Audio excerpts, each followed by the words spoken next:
Hey guys, so today I'm gonna attempt to make some pork belly in the air fryer. I get this at Publix and I really like this cut because it's thinner than usual.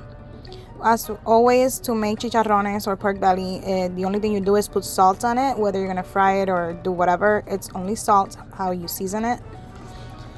And they look like a little thicker than bacon, and I love it, especially to make con gris or like the rice with the black beans inside, because it's super thin and you can cut it in tiny pieces and put it all on top. My air fryer has a setting for bacon, so that's what I'm gonna use.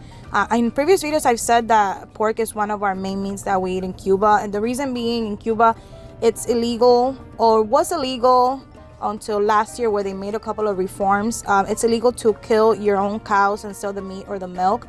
Only the government can do that, so that's not like meat that we come easily by. So pork, you're allowed to, raise and kill and sell and whatever, your own pork. But I was reading on Google that they kind of lifted some of those bans last year due to the shortages of food in Cuba.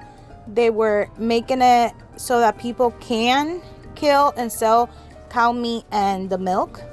But I don't know how much truth there is in that, because the Cuban government always just gives false information so that people don't know how bad it is in the country. But yeah, so pork was always one of our main meats. Fish that we will catch ourselves. It is illegal in Cuba to catch, sell, eat lobster, whatever, it's your own. The government and tourists can have it, but us as Cuban can't. So I cut the pork belly really thin. I love it when it's thin. I do not like chewy meat, and so this one is easier even for my kids. My air fryer, even though I clean it all the time, it looks really weird. So I'm gonna grease it up a little bit so they don't get stuck, and I'm gonna just dump it in there, and I'm gonna use, like I said before, the setting for bacon. Let's see how well that works out, because obviously this is a lot fatter than bacon. So I'm curious to see how good it's gonna be. I'm just making sure that they're all on one, like all of them, they're not on top of each other, so they can cook evenly.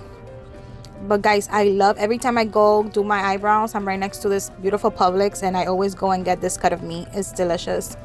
Like normal chicharrones are a lot thicker, but these I love. So yeah, I'm gonna try the bacon setting and we will see if that works. So what I did here was I put the turn reminder so that halfway I can flip them over, but then I realized that really wasn't necessary, so just ended up being 4 times, so about 24 minutes. What I would do is from the get-go just put the amount of time, so at 375 for 24 minutes, or start a little bit less if you want to make sure that's enough, and then just do a turn reminder just halfway through that time. That was enough. Of course, here I was experimenting. I had never done it, and they're such tiny pieces. I didn't want them to burn, so I kind of wanted to make sure I got the timing correctly. But now that we have it, we know that it's about 24 minutes. If you guys want to start with like 18 and then go up from that, then I would suggest that better, just to make sure. Here I think I have it about 3 times already, and I did flip them over because you can see that they were about to be done. But yeah, just when you do it, just put one whole time and 1 turn reminder halfway, and that should be enough. And this is how they look. Make sure you turn them so that they can evenly get crispy on both sides. Otherwise you're gonna have one side that is kind of chewy and one side that is kind of burnt. I can see how one fell down in the hole. My goodness. So yeah, I told my daughter, oh, do you want some Cuban bacon? And that's how I get her to eat chicharrones, because they are kind of weird. Okay, so this is the 4th time on the bacon setting. So after 4 times on the bacon setting, they were done. So that is 24 minutes at 375, and you can do that in one thing and just turn them over at halfway through. So they look pretty good, and if you guys can see like all that fat left over at the bottom, I do save this in a glass jar, and I shared this the other day with the group.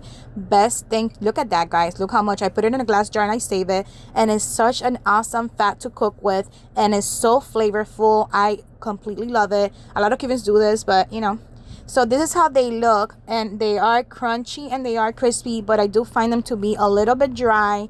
It is a great way to cook them easily, fast, while you're doing something else. You stick them in the air fryer and forget about it. but I do find them a little dry, so I give this about a 6 out of 10. And if I fry them in the pan, then I give that a 10 out of 10. But not bad at all. They were easy to eat, not chewy at all, and I enjoy them. I hope you guys try this. Let me know if you like it or if you do it any other way.